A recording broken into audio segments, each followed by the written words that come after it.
प्रिय छात्रों नमस्कार। हम लोग प्रश्नावली 3.1 करने वाले हैं। इसके पहले हम लोगों ने अध्याय 3 निर्देशांक ज्यामिति के बारे में भूमिका पढ़ी हुई है, जिसमें हम लोगों ने निर्देशांक, मूल बिंदु, चतुर्थांश, भुज एवं कोटि और आदि महत्वपूर्ण जानकारियाँ प्राप्त की। इसके बाद हम लोग प्रश्नावली करने वाले हैं। तो यदि आपने महत्वपूर्ण भूमिका नहीं देखी है तो सबसे पहले आप महत्वपूर्ण भूमिका देखें, ताकि ये वाली प्रश्नावली आपको ठीक से समझ में आए। तो इसमें पहला क्वेश्चन दिया हुआ है, एक अन्य व्यक्ति को आप अपने अध्ययन मेज पर रखे टेबल लैंप की स्थिति किस प्रकार बताएंगे। तो इसके लिए हम मानते हैं कि ABCD एक टेबल लैंप है, और जो ये ABCD टेबल लैंप है, इसमें आपको क्या करना है कि कोई भी एक बिंदु ले लेना है। मान के चलिए ये आपका अध्ययन मेज है जहाँ आप बैठकर पढ़ते हैं। अब यदि इस पर कहीं भी आपने टेबल लैंप रखा हुआ है, टेबल लैंप तो आप जानते ही होंगे, जिससे आपको दिखता है कि आप क्या पढ़ रहे हैं, एक तरीके की लाइट होती है, तो टेबल लैंप होता है। अब ये आप यहाँ मान के चलिए मैंने एक पॉइंट लिया और इसे नाम दे दिया P, और आप P बिंदु पर इसे रखे हुए हैं। इसे हम लिख देते हैं टेबल लैंप। Table lamp. तो अब आपको इसकी स्थिति बताना है। तो बहुत ही सिंपल है।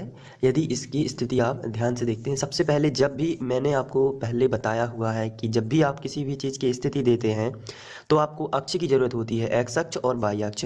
तो आपको क्या करना है कि यहाँ पे जो पूरा एक टेबल लैंप है ABCD, इसमें से आपको कोई भी दो अक्ष ले लेनी है। जैसे यहाँ ये BC है, इसको मैं एक्स अक्ष ले लेता हूँ, और ये जो AB है इसको मैं वाई अक्ष ले लेता हूँ। तो आपको लिखना होगा, माना पहले तो आपको लिखना है चित्रानुसार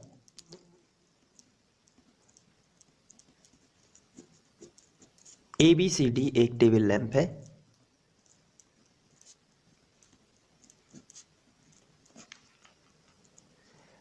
और इसके साथ ही आपको लिखना है माना। अब आपको यहाँ ध्यान से देखना है, ये जो BC है इसको हम लोग एक्स अक्ष मान लेते हैं। BC बराबर एक्स अक्ष, और जो AB है इसको हम लोग मान लेते हैं वाई अक्ष। अब आपको फिर एक चीज़ मानना है, यहाँ आपको क्या करना है कि इस तरीके की लाइन खींच लेनी है, और ये लाइन खींचने के बाद आपको लिखना है माना टेबल लैंप या लैंप एक्स अक्ष पर 2 से तथा वाई अक्ष पर 3 से मिलता है। अब आपको थोड़ा समझना है कि कैसे। जैसे यहाँ पे माना कि यहाँ 2 है और यहाँ क्या है, 3 है। हम लोगों ने ऐसा इसका नापा। यदि हम लोगों ने यहाँ लैंप जो है उसको रखा है, तो हमने नापा कि यहाँ से ये 2 है और यहाँ से माना 3 है। आप कुछ भी मान सकते हो, सिर्फ आपको स्थिति बताना है। तो इसमें क्या होगा कि BC जो है वो भुज है, तो मैंने यहाँ लिया 2 और यहाँ ले लिया 3। तो फिर आपको लिखना पड़ेगा तब टेबल लैंप की स्थिति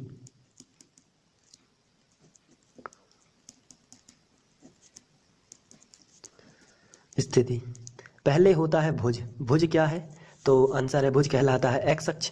तो एक्स अक्ष कितना है, 2। तो आप यहाँ लिखोगे 2, और कोटि कितनी है, 3। तो टेबल लैंप की स्थिति हो जाएगी 2 और 3। तो जो भी आप यहाँ पे दूरी लेते हो, मान के चलिए यदि आपने यहाँ लिया तो हो जाता 3 और 1 हो सकता था, तो कुछ भी हो सकता। तो आप दूरी कुछ भी ले सकते हैं, चाहे आप 2 लें चाहे 3 लें। बस आपको इतना याद रखना है कि आपको जो है पहले भुज लिखना है फिर कोटि। तो आप स्थिति कई प्रकार से बता सकते हैं। जैसे अगर मैं कहता, अब इसको थोड़ा सा आपको समझना है, अगर मैं कहता कि यहाँ टेबल लैंप है, तो आप कहते माना एक्स अक्ष 4 है या 3 है, और वाई अक्ष 1.5 या 2 भी मान सकते हैं आप जितना छोटा पैरामीटर लेंगे उस हिसाब से। अगर आप यहाँ मानते हैं 1, तो फिर लैंप की स्थिति हो जाती 3 और 1। बहुत ही सिंपल है समझना। अगर मान के चलिए हम लोग लैंप यहाँ लेते तो ये हो जाती 2.3 लगभग यहाँ, और यहाँ हो जाता लगभग 2 के बाद यहाँ भी 2.3 या 2.4 भी होता। तो छोटे छोटे पॉइंट। अब एक चीज़ और है इसको नापने के लिए। अगर आप मान के चलिए इसको एक्स अक्ष लेते तो फिर आप इसको वाई अक्ष लेते, तो मूल बिंदु कहाँ पहुंच जाता है? डी पॉइंट पर। यहाँ पे मूल बिंदु अभी फिलहाल कहाँ है मूल बिंदु? तो आंसर है बी पर है। लेकिन जब आप यहाँ से यदि इसको एक्स अक्ष लेते और इसको वाई अक्ष लेते तो मूल बिंदु पहुंच जाता डी पर। ऐसी स्थिति में लैंप यहाँ है तो आप इसको यहाँ से ऐसा मिला देते और यहाँ से इस तरीके से मिला देते, तो आपका जो ग्राफ है वो थोड़ा उल्टा हो जाता। और ऐसी स्थिति में आपने चूंकि x ये माना है, इसलिए सबसे पहले तो x भुज ही लिखना होता है, उसके बाद ही आपको ये लिखना होता है। तो जब आप यहाँ मानोगे तो यहाँ जो है आप कुछ भी मान सकते हो। जैसे मान के चलिए यहाँ से आपकी दूरी आई 4 और यहाँ से आपकी दूरी ओनली 2 है, तो फिर आप लिखोगे भुज पहले लिखोगे यानी कि 4 और फिर बाद में लिख दोगे आप 2। तो इस तरीके से टेबल लैंप की स्थिति कुछ भी हो सकती है, वो आप पर डिपेंड करती है कि आपके पैरामीटर क्या हैं।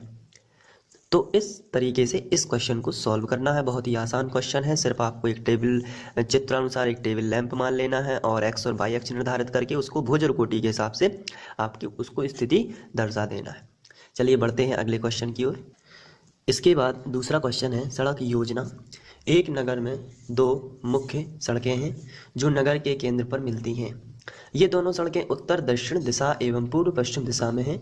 नगर की अन्य सभी सड़कें इन मुख्य सड़कों के समांतर परस्पर 200 मीटर की दूरी पर हैं। इसका मतलब ये होता है कि यहाँ पे 2 सड़कें हैं। सबसे पहले ये ऐसी सड़क हो जाएगी और दूसरी सड़क ऐसी हो जाएगी और दोनों परस्पर समान, चूंकि और भी सड़कें हैं जो एक दूसरे के समांतर हैं और 200 मीटर की दूरी पर हैं। तो आपको 200 मीटर नहीं नापना, क्योंकि 200 मीटर बहुत हो जाता है। तो 1 सेंटीमीटर आपको मानना है कि वो 200 मीटर के बराबर है 1 सेंटीमीटर, ये आपका पैमाना हो जाएगा। थोड़ा सा हम इसको और पढ़ लेते हैं। का पैमाना लेकर आपकी नोटबुक में नगर का एक मॉडल बनाना है। केवल आपको क्या करना है कि मॉडल बनाना है। सड़कों को एकल रेखाओं से निरूपित करना है। आपके मॉडल में एक दूसरे को काटती हुई अनेक क्रॉस स्ट्रीट हो सकती हैं। क्रॉस स्ट्रीट का मतलब हो सकता है चौराहा, ठीक है, तो चौराहे हो सकते हैं। और एक विशेष क्रॉस स्ट्रीट 2 सड़कों से मिलकर बनी है। बिल्कुल बनी होगी, क्योंकि जहाँ चौराहा होगा तो वहाँ 2 सड़कें तो आती हैं, जिनमें से एक उत्तर दक्षिण दिशा में और दूसरी पूर्व पश्चिम दिशा में होगी। ये भी सही बात है। थोड़ा सा क्वेश्चन बड़ा है लेकिन ये बहुत ही सरल है। तो चलिए इसको शुरू से पढ़ते हैं और इसको सॉल्व करते हैं। सबसे पहला जो है कि एक नगर में 2 मुख्य सड़कें हैं, तो आइए ग्राफ पर 2 सड़कें बना लेते हैं। तो जैसा क्वेश्चन था वैसा ही हमने किया है। हमने सबसे पहले पूर्व पश्चिम दिशा में एक सड़क बनाई हुई है और एक बनाई हुई है उत्तर और दक्षिण दिशा में। इस तरीके से आप देख सकते हैं। तो ये मुख्य 2 सड़कें हमने बनाई हुई हैं। अब चूँकि ये इसका क्रॉस है, क्रॉस स्ट्रीट है ये वाला। अब तो यहाँ से क्वेश्चन ले लेते हैं। अब एक नगर में 2 मुख्य सड़कें हैं, चलिए ये तो हम लोगों ने बना ली हैं, जो नगर के केंद्र पर मिलती हैं, ठीक है, वो केंद्र भी हो गया जहाँ दोनों मिलती हैं। ये दोनों सड़कें उत्तर दक्षिण दिशा एवं पूर्व पश्चिम दिशा में हैं। हम लोगों ने दिशा भी दे दी है, उत्तर दक्षिण पूर्व पश्चिम। चलिए देख लेते हैं। ये देखिए पूर्व पश्चिम, और ये जो है ये आपका उत्तर है और नीचे जो है ये दक्षिण हो जाएगा। तो ये दिशा हो गई है, ये इसका नगर के बिल्कुल बीचों बीच मिलती हैं, तो ये हो गया। तो इस तरीके से चलिए आगे पढ़ते हैं क्वेश्चन को। इसके बाद नगर की अन्य सभी सड़कें इन मुख्य सड़कों के समांतर परस्पर 200 मीटर की दूरी पर हैं। प्रत्येक दिशा में लगभग 5 सड़कें हैं। तो 5 सड़कें आपको बनाना है और उसमें जो उनके बीच का अंतर रखना है वो 1 सेंटीमीटर रखना है, क्योंकि 1 सेंटीमीटर हम लोग कितना ले रहे हैं? 200 मीटर।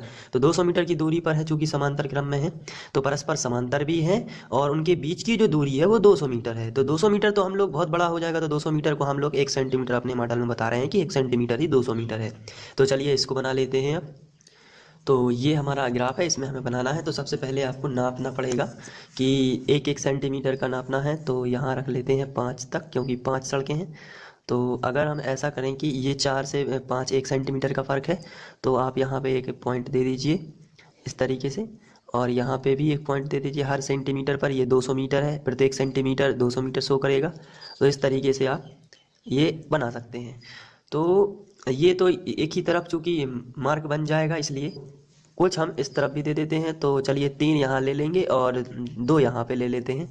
तो एक इधर और एक इधर, ठीक है, तो ये हो जाएगा।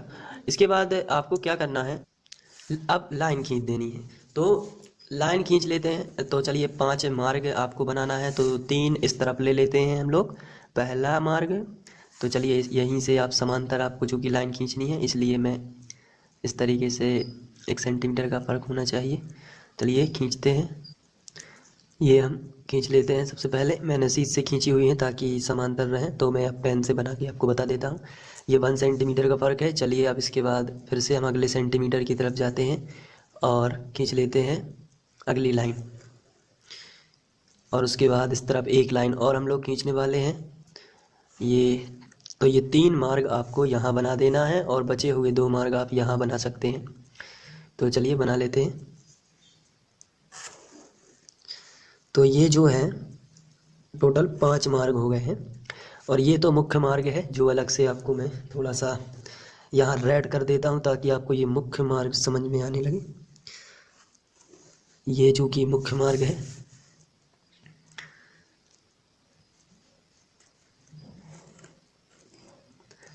कुछ खास ज़्यादा असर नहीं पड़ रहा है लेकिन ठीक है, ये आपको थोड़ा डार्क लग रहा है।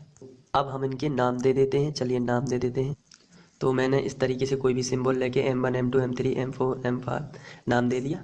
अब आपको क्या करना है कि अब ये तो हो गया उत्तर दक्षिण दिशा में, अब आपको पूर्व पश्चिम दिशा में भी बनाना है। चलिए क्वेश्चन पढ़ लेते हैं। यहाँ लिखा है नगर की अन्य सड़कें उन मुख्य सड़कों के समांतर परस्पर 200 मीटर की दूरी पर हैं और प्रत्येक दिशा में लगभग 5 सड़कें हैं। तो प्रत्येक दिशा का मतलब होता है कि पूर्व से पश्चिम और उत्तर से दक्षिण। तो चलिए यहाँ से हम लोग अब चूँकि हम लोगों ने उत्तर से दक्षिण तो खींच ली है, अब पूर्व से पश्चिम भी आपको 1 सेंटीमीटर करके खींच लेना है। उसके बाद ही हम लोग क्वेश्चन पढ़ेंगे। चलिए हल पर पहुँचते हैं। अब यहाँ जो कि हम लोगों ने उत्तर से दक्षिण खींच ली है, तो पूर्व से पश्चिम के लिए आपको 1 सेंटीमीटर का अंतर चाहिए। तो सबसे पहले तो हम लोग 1-1 सेंटीमीटर का अंतर ले लेते हैं। यहाँ से ये जो है 1 सेंटीमीटर, ये अगला 1 सेंटीमीटर, ये 1 सेंटीमीटर चूँकि 200 मीटर 100 होगा हमारे पैमाने पर, तो 5 लाइनें खींचनी है। तो आपको क्या करना है, 3 उस तरफ और 2 इस तरफ, आप कहीं भी कर सकते हो, उसमें कोई टेंशन की बात नहीं है। तो चलिए मैं यहाँ पे एक कोई भी सेंटीमीटर फिक्स कर लेता हूँ और फिर वहाँ से दोनों के बीच का 1 ही सेंटीमीटर होगा तो मैं यहाँ नाप लेता हूँ। चलिए, तो अब आपको चूँकि टोटल 5 खींचनी है, इतने सारे साइन लगाए हैं मैंने, लेकिन केवल आपको 5 ही खींचनी है। तो चलिए 2 या 3 ऊपर खींच लेता हूँ। यहाँ पे इसको मैं अब खींच लेता हूँ। तो मैंने 1-1 सेंटीमीटर करके ये खींच ली है। अब चूँकि इनका नाम दे देता हूँ। सबसे पहले तो ये तीर का चिन्ह बना देता हूँ इस तरीके से, और ये मार्ग हैं तो अब हम इनको कोई भी नाम दे देते हैं। चलिए यहाँ भी हम लोग M1 M2, आप चाहें तो हिंदी में मार्ग 1 मार्ग 2 ऐसा भी लिख सकते हैं, M4 M5। तो ये आपका एक मॉडल तैयार है। इसमें चूँकि आपको लिखना पड़ेगा कि 1 सेंटीमीटर बराबर 200 मीटर, ये आपका पैमाने का मुख्य भाग है जो हर जगह 1 सेंटीमीटर है। अब चूँकि हमने आधा क्वेश्चन पढ़ के उसको बनाया है, अब हम लोग यहाँ भी तीर के चिन्ह दे सकते हैं इस तरीके से, और नीचे भी दे सकते हैं।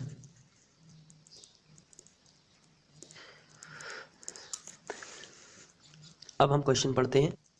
तो यहाँ तक हम लोग अब पैमाना लेकर अपनी नोटबुक में नगर का एक मॉडल बनाइए, सड़कों को एकल रेखाओं से निरूपित कीजिए। तो हम लोगों ने एक ही रेखा खींची है।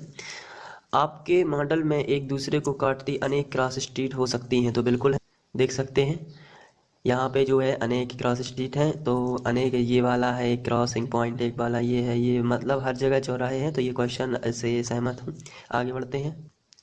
साथ ही साथ लिखा है एक विशेष क्रॉस स्ट्रीट को 2 सड़कों से मिलकर बनी है। बिल्कुल बनी हुई है, जिनमें से एक उत्तर दक्षिण दिशा में जाती है तथा दूसरी पूर्व पश्चिम दिशा में। ये भी हम लोगों ने बनाई हुई है।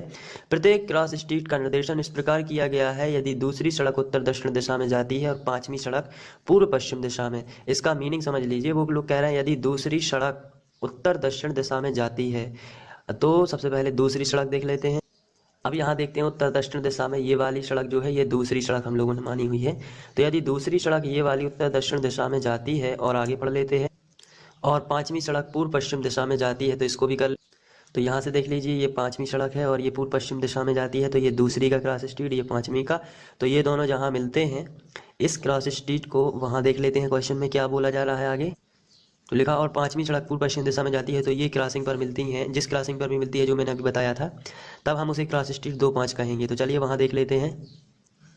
क्वेश्चन कह रहा है कि ये है दूसरी सड़क, ये जहाँ उत्तर दक्षिण दिशा में, और ये 5वीं सड़क जो पूर्व पश्चिम दिशा में जाती है। जिस भी क्रॉसिंग स्ट्रीट पर मिल जाती हैं तो इसे हम कहेंगे 2 और 5। इसका मतलब क्या आपको समझ में आ रहा है कि उत्तर दक्षिण वाला पहले लिखना है और जबकि पूर्व पश्चिम वाला बाद में लिखना है। क्रॉसिंग स्ट्रीट मतलब भुज जो है वो निर्देशांक बताना है, तो आपको सबसे पहले कौन सा लिखना है, उत्तर दक्षिण दिशा में, और उसके बाद लिख देना है पूर्व पश्चिम दिशा में। चलिए सवाल आगे पढ़ लेते हैं। अब वो लोग कह रहे हैं कि इसी परंपरा से यह ज्ञात कीजिए। इसका मतलब है कि बिल्कुल इसी आधार पर आपको ज्ञात करना है कि कितनी क्रॉस स्ट्रीटों में 4-3 माना गया है। 4-3 का मतलब होता है कि उत्तर दक्षिण दिशा में आपको 4 चाहिए, क्योंकि हम लोग समझ चुके हैं कि ये उत्तर दक्षिण वाला है और ये पूर्व पश्चिम वाला है। तो उत्तर दक्षिण दिशा में आपको मार्ग नंबर 4 चाहिए, जबकि पूर्व पश्चिम में 3 चाहिए। चलिए देख लेते हैं।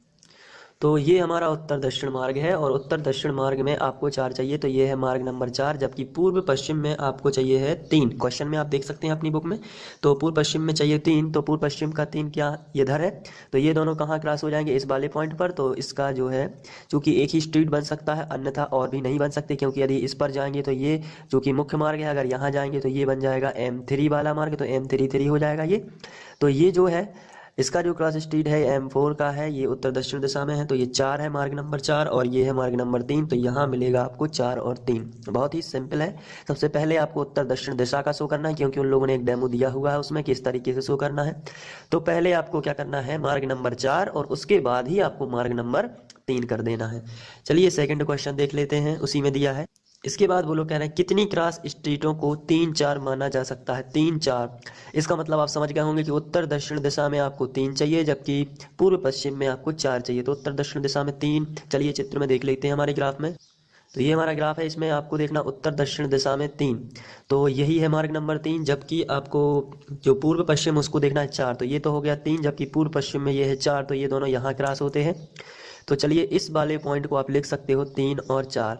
तो बहुत ही सिंपल है, और इस हिसाब से करना। यदि मैं आपसे कहूँ कि आपको देखना है 2 और 5 का, तो आप बताइए किस तरीके से देखोगे।